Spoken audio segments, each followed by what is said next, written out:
What's going on, guys? It's Kyle965 here, or Kyle. What I want to talk about is a response video to TheMadScientist7890. He had uploaded a video earlier tonight talking about multiple topics. I'm just going to talk about some of those few things because he made some really good, valid points and some stuff that I had a feeling on as well on some of these topics. And one of them was that our fans and the WWE company itself, turning their backs on CM Punk and CM Punk being the world champion. And my thing on that is, I definitely see that. I haven't turned my back on Punk either. Big, huge Punk fan, or Mark, whatever people want to call me. But yeah, CM Punk, I really believe a lot of people are starting to lose faith in him. I think as far as from the fans aspect, I really think they're just bandwagon fans. I really don't. I think the fans who say that they like Punk, I really don't think they're like real CM Punk fans. I think they're just bandwagon fans. They ride Punk's back because he was hot, during the summer, and now they want to move on to something else. And also partly too, also think because some of those fans, I think, still cannot. Some wrestling fans, I think, cannot grasp hold of the fact that we're really entering a new era where you don't have to be the biggest, most chilled guy to be a world champion. And I think that's kind of hard for a lot of wrestling fans to accept, to kind of, like I said, even though we've had guys like Bret Hart, Shawn Michaels, Eddie Guerrero, Mysterio, all these guys, small guys have been the world champions, but, if you compare them to the bigger guys, it's a very small list. And the smaller guys that have become champions is very periodically. It's like here and there. It wasn't on a consistent basis, unless you were talking about like your Bret Hart and Shawn Michaels back in the early 90s. But that's what I think. So I think a lot of the fans are just still stuck in this mold of you got to be a John Cena type built guy or a Rock type built guy in order to be a world champion or WWE champion. If you're CM Punk size, then you're nothing more than upper mid card. So I think that's one of the problems. Why I think that's from a fan's perspective. For WWE, in terms of Punk having the lowest rating, like last week's Raw, the lowest rating in the company's history in the last 14 years. I think with that, it's more of. I'm trying to make a point here. It's like slipping my mind. I think it's more of like. It's more of a seasonal type thing. WWE never really does its best during the fall because it's like WWE spikes or is at its most successful best when it's like towards WrestleMania. WrestleMania season is when it's like at its best, and then it kind of drops a little bit, picks up a bit during the summer, and then kind of stays afloat until Survivor Series, and then it just drops right back down again during the fall or winter. And that's why I think that's why maybe the ratings for Raw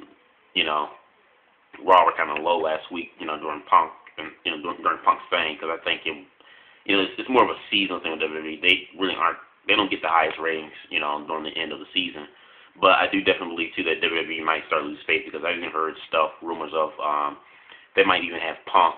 They might even get the WWE Championship back to John Cena going into WrestleMania and him facing Rock for the title like they had originally planned earlier this year.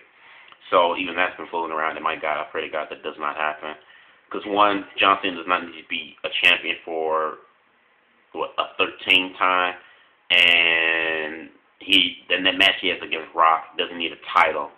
The title doesn't need to be in that picture, in that main event picture, for it to make it any more special than what it already is. So definitely agree with that. Another point you had brought up too was I'm trying to think what you said. Daniel Bryan. Daniel Bryan's cash-in. I definitely agree that Daniel Bryan's cash-in was weak on the night that I did a TLC pay-per-view review. Quite a few of my subscribers said the exact same thing. Like, we're happy for Bryan, but they were like, his cash-in wasn't that great. And I totally agree with that.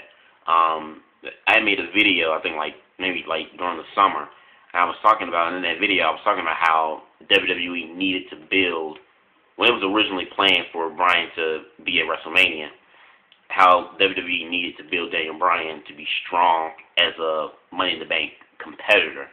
Because since Daniel Bryan had won the Money in the Bank, he had barely been on television for like the first 2 months after he won the SummerSlam, and then when they did put him in TV spots, he was losing to Wade Barrett, Cody Rhodes, Mark Henry. He got beat up by multiple times week after week.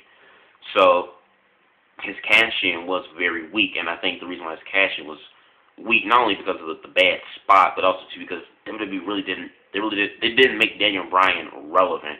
And I had made this point to one of my friends before, in saying that I think Daniel Bryan not only is the weakest cash-in, but before he had cashed it in, I said I think Daniel Bryan is going to be the most irrelevant Money in the Bank winner ever, because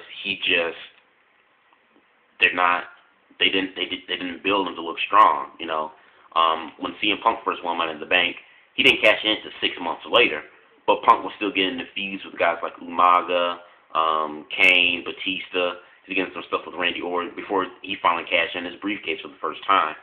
So they kept him relevant, you know, and they kept him on TV looking strong.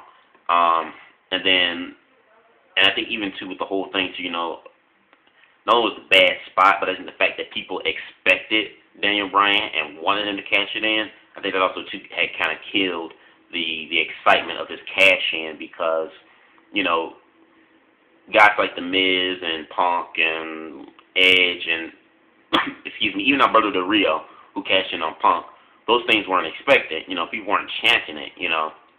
And so it's like, I think that's part of the thing too, because he did cash in before on Mark Henry, but then they gave the belt back, and people like since then, like Bryan, they've been like, the fans themselves, I think, kind of like ruined it a little bit, because it's like, if the fans chanting, then 9 times out of 10 it's going to happen, and it's going to ruin the surprise, you know. So I definitely agree.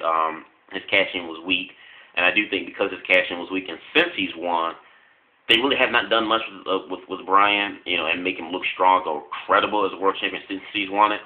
So I do fear also too. I don't think Bryan's title reign is going to be a long one. I'm happy that he's won it, you know, but I just don't expect his title run to be pretty long. If he makes it to WrestleMania, that'd be awesome, but it would not surprise me if he was to lose it at the Elimination Chamber. That wouldn't surprise me at all. Other topic you mentioned too was Dolph Ziggler and this match for CM Punk next week, and how a lot of people are already starting to, you know, because they're turning their back on Punk, they're throwing in their chips on on Ziggler to win the title. And my thought on that situation is that it's like, I love Dolph Ziggler, great guy, you know. To me, I consider him one of the best, you know, sound wrestlers in the WWE, along with like Punk and Daniel. But I just think that Dolph Ziggler they need to wait on Dolph Ziggler. Like, he can have the opportunity, he can have the title shot, but I just don't think he needs to win it right away, like next Monday. Or honestly, I think they need to wait for Dolph Ziggler. I think give Dolph Ziggler a year. Simple fact that every young star that WWE hot shots to the top, they always fall short with that superstar. You know, guys like Alberto Del Rio, Sheamus, Jack Swagger, I can even say Drew McIntyre to a certain extent, although he's never won a world title. But with those young guys, they just kind of like just hot shot to the top real quick and get a world championship at the end. And, you know, it's not really a good, those guys don't really have enough time to really, you know, build up and, you know, develop. Their reigns as champion ends up falling flat, and then they have to press the restart button on these guys all over again. And because of those, you know, multiple examples, I just don't want that to happen to Dolph Ziggler. You know, Dolph Ziggler's been in the company for a while, but this year alone, Dolph Ziggler's just starting to get, you know, his big push. You know, he's just now starting to become, you know, credible. You know, getting some mic skills, and, you know, just really has a lot of potential and just really getting better and better. But I just feel that if they give it to him next week or any other time next year, I think they kind of hot shot him a little bit. Now, if he was to win Money in the Bank, and I do predict him winning Money in the Bank for the Raw brand or SmackDown, whatever brand he might be on, I do predict him winning Money in the Bank next year. But even then, I think they should wait till like a fall. I think I would give Dolph Ziggler one more year. You know, build him up as a good, credible upper mid-card guy. So then when he does win the championship next year, whether it be, you know, a cash-in for Money in the Bank, because they'll have up to, from the time he wins it up until the next event that they will have a Money in the Bank ladder match to cash it in. So if he's the win Money in the Bank, have him hold it off, you know, have him win it that following year, or, you know, have him in a pay-per-view or something, you know, and win the belt the following year. That way, I think it would be much more of a bigger deal, and Dolph Ziggler would be much more credible as a champion, and just be a better moment and a better spot for Dolph Ziggler. So I just think they need to hold off on Dolph Ziggler and giving him a championship belt. I mean, they can give him title shots, but to actually give him a belt, I think it'll be a little bit too, just a little bit too soon for Dolph Ziggler, because he's one I do not want. Seeing what they've done with guys like Alberto, Swagger, and Sheamus, he's one I definitely don't want them to see hot shot, and then they have to press the restart button all over again because they've changed their minds. You know, so I think they have to wait just a little bit. I would prefer them to wait a little bit longer on Dolph Ziggler.